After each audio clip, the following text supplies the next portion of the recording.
columnista del periódico El Universal. Él publica justo los jueves, y hoy se puso durísimo. Él publica Los usos del poder. Hoy habló Alfonso de El País Bananero.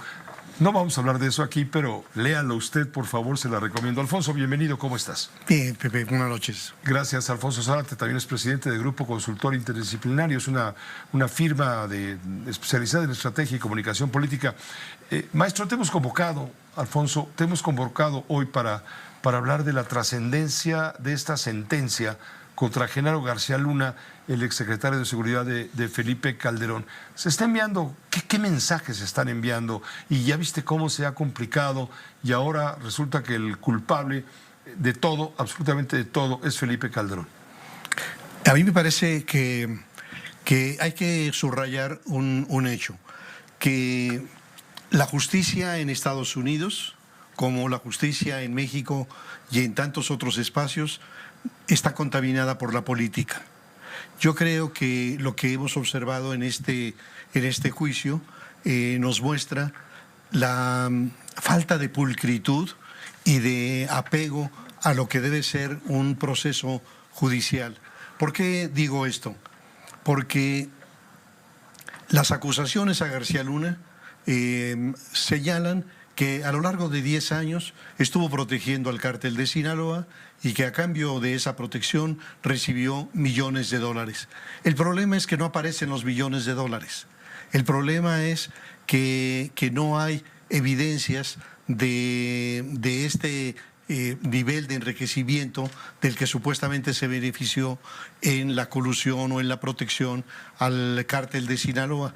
Y el otro problema que me parece muy serio es que las acusaciones provienen de narcotraficantes detenidos en Estados Unidos y que se acogen al programa de testigos colaboradores, en donde para obtener una reducción de la sentencia son capaces de hacer criminal a su propia madre. Estamos hablando, por ejemplo, de la Barbie, de Sergio Valdés Villarreal. Así es. Estamos hablando del Grande. Estamos hablando de otros testigos protegidos que han ido a declarar, obviamente para obtener reducción de penas en la Unión Americana, lo que se acostumbra en la justicia estadounidense, que es un poco lo que seguramente está negociado por parte de Joaquín Guzmán López, el hijo mayor líder del cártel de los Chapitos, quien se llevó al Mayo Zambada, lo entregó a la autoridad, como se lo haya llevado, y entregó a la autoridad estadounidense y estuvo un par de meses en la prisión y ahora lo están dejando negociar pues la calidad de testigo colaborador. Sí, a cambio también de que muevan a Ovidio, su hermano. Exacto. Entonces yo diría que este sistema de testigos protegidos puede generar una serie de deformaciones realmente monstruosas. Regresando al caso del juicio a García Luna, lo sorprendente, lo inadmisible es que no hay un solo documento que pruebe esa colusión con el cártel de Sinaloa, que no hay un video, que no hay una fotografía, que no hay una evidencia seria de esta colusión, y que la sentencia se basa fundamentalmente en los dichos de estos criminales que lo hacen para obtener una reducción a la sentencia. Ahora, ¿eso querría decir que García Luna es inocente? No, yo no diría tal cosa. Lo que quiere decir es que ha sido sujeto a un proceso judicial verdaderamente sucio, que no ha sido un proceso impecable. Y por otra parte, diría también que si en efecto, a pesar de estas deficiencias, fuera cierto que García Luna estuvo protegiendo al cártel de Sinaloa, las siguientes cuestiones que surgirían es, y entonces, ¿quiénes son los miembros de ese equipo que permitió la protección a un cártel? Eso no lo puede hacer ni el mismo titular de la Secretaría de Seguridad Pública sin una compleja red de protección. Una primera pregunta, es decir, es el responsable único y no hay absolutamente nadie más.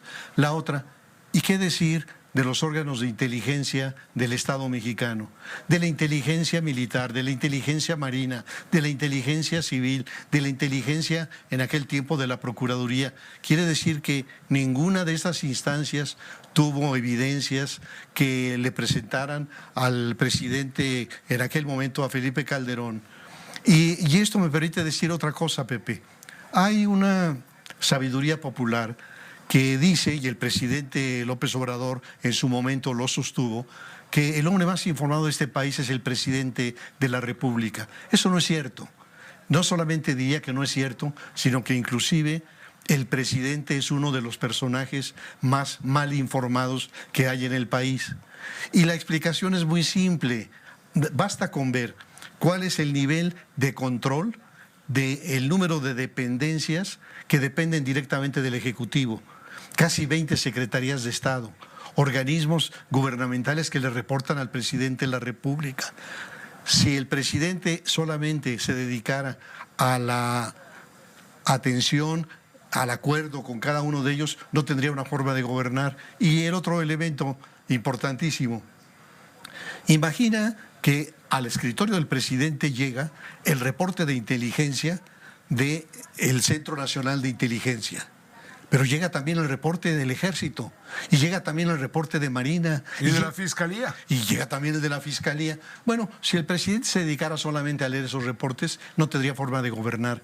Por eso existe la oficina de la presidencia que se desnaturalizó con López Obrador para procesar toda esa información y presentársela al jefe del Ejecutivo. Pero ahí hay también un ingrediente fortísimo de manipulación. Es decir, el jefe de la oficina de la presidencia es el responsable de qué le presento o no al jefe del Ejecutivo. Falibilidad intencionada y perversa eventualmente, para hacerle, para enterar al presidente lo que ellos o los grupos quieren que él se entere y le esconden lo que el presidente no debería de saber. Exactamente. Pero eso no justifica, desde luego, a Felipe Calderón. No, naturalmente. Yo diría que en el caso de Calderón hay una importantísima responsabilidad. Primero, por haber convertido a un policía en un miembro del gabinete, por haberlo hecho secretario de Estado. Pero lo otro es, efectivamente, por no haber tenido la malicia, la suspicacia para ordenar, digamos en ese caso, al CISEN, que le dieran información de los otros miembros de su gabinete, incluyendo desde luego Así que yo creo que ahí hay una responsabilidad.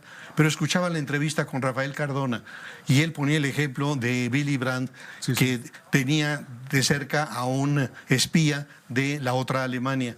Bueno, estamos hablando de uno de los grandes estadistas del mundo, que no se dio cuenta de que tenía ahí junto a un espía. Pues eso nos habla precisamente de la enorme dificultad que hay, aún para un presidente de la República. Pero cuando se dio cuenta, renunció. Así es, y en ese momento renunció. Porque tuvo la dignidad de hacerlo. Sí, aquí Calderón ya no estaba ya siquiera no puede renunciar en la presidencia de la República. Pero sí puede pedir perdón.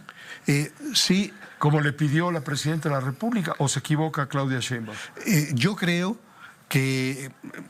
interpreto así a Calderón, que dadas las características de este procedimiento judicial, por parte de la Fiscalía, por parte del propio juez, hay todavía un nivel superior de apelación en donde puede haber un cambio en la sentencia.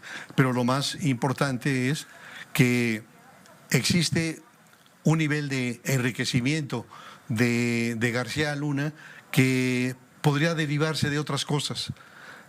El último año de la Secretaría de Seguridad Pública de Calderón ejerció un presupuesto superior a 40,000 millones de pesos. Existiría la posibilidad de unos moches muy típicos en la administración pública mexicana que justificara la adquisición de alguna propiedad, etcétera. Pero en el fondo creo que lo que tenemos en el juicio de García Luna es algo que nos muestra que el gobierno mexicano ha sido absolutamente incapaz para identificar, procesar a estos presuntos delincuentes y que tiene que ser una autoridad fuera del país, en Estados Unidos, la que finalmente los procese. Y diría una cosa más, Pepe, que no me extrañaría que dentro de 2, 3 años, esos mismos testigos protegidos que hoy acusan a García Luna vuelvan a rendirle un testimonio a los fiscales norteamericanos, pero ahora acusando a los de Morena. ¿Por qué? Porque nada menos en la elección intermedia de 2021 hay enormes testimonios de la operación del cártel de Sinaloa. Secuestraron a más de 100 operadores del PRI, robaron urnas, bajaron a punta de pistola candidatos. Es decir, esa colusión del crimen con Morena en este momento podría ser juzgada dentro de 2 o 3 años en Estados Unidos y a ver qué se dice entonces de la capacidad que tienen en Estados Unidos para construir estas historias. Es una vergüenza lo que estás diciendo, porque ¿cómo es posible que para que obtengamos justicia a los mexicanos frente a quienes han abusado de sus atribuciones y poder, etcétera, tengan que ser juzgados eventualmente por una justicia extranjera y no seamos capaces los mexicanos de autodeterminarnos desde el punto de vista judicial? Como están las cosas, es de verdad un... La impunidad es... Yo sé que no hablas abrumador. de esto en tu artículo de hoy, en el Universal, en tu columna de hoy, pero sí somos un país bananero. Sí, así es, Pepe. Por esta y otras muchas circunstancias, claro. Y está muy probado que de cada 100 denuncias, aproximadamente 4%, es decir, 96% de impunidad en las denuncias que se presentan en México. Entonces, ¿cómo podríamos hablar de un Estado de Derecho con esos niveles escandalosos de impunidad? Es un Estado de chueco y además un Estado al revés. Así es, Pepe. Que estés muy bien. Gracias, Muchas Alfonso gracias a ti. Zárate. Buenas noches. Gracias, Alfonso Zárate. Los usos del poder en este espacio de noticias. Una pausa muy breve. Volvemos, por supuesto, con más información.